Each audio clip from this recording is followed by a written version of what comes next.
बारामती में शरद पवार का emotional card, बोले सुप्रिया सूले को कोई पद नहीं दिया, अजित को 4 बार डिप्टी सीएम बनाया। एनसीपी प्रमुख शरद पवार ने अपने पोते योगेंद्र के लिए मंगलवार को रैली आयोजित की। इस रैली में उन्होंने अजित पवार के भावनात्मक भाषण की नकल की। परिवार और सुप्रिया सूले का जिक्र करते हुए रुमाल से उन्होंने आंखें पोंछी और कहा, वह वही थे जिन्होंने लोकसभा चुनाव के दौरान अपने भाषणों में कहा था कि शरद पवार भावनात्मक कार्ड खेलेंगे और आंखों में आंसू भरकर मतदाताओं से अपील करेंगे।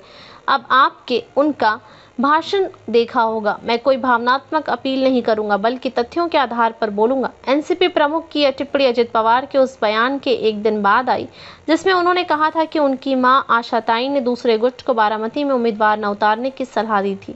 सोमवार को नामांकन दाखिल करने के बाद उन्होंने कहा था, मेरे खिलाफ उम्मीदवार उतारने का फैसला किसने लिया?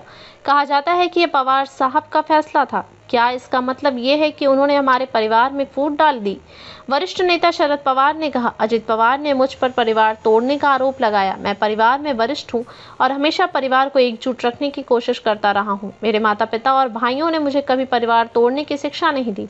जब हमारी पार्टी सरकार में थी और मैं पार्टी के सदस्यों को किसी भी पद पर नियुक्त करने की स्थिति में था, तब मैंने सुप्रिया को एक भी पद नहीं दिया। मैंने उन्हें अजित पवार को 4 बार महाराष्ट्र का उप मुख्यमंत्री बनाया। इसके बावजूद वे ही अलग हो गए।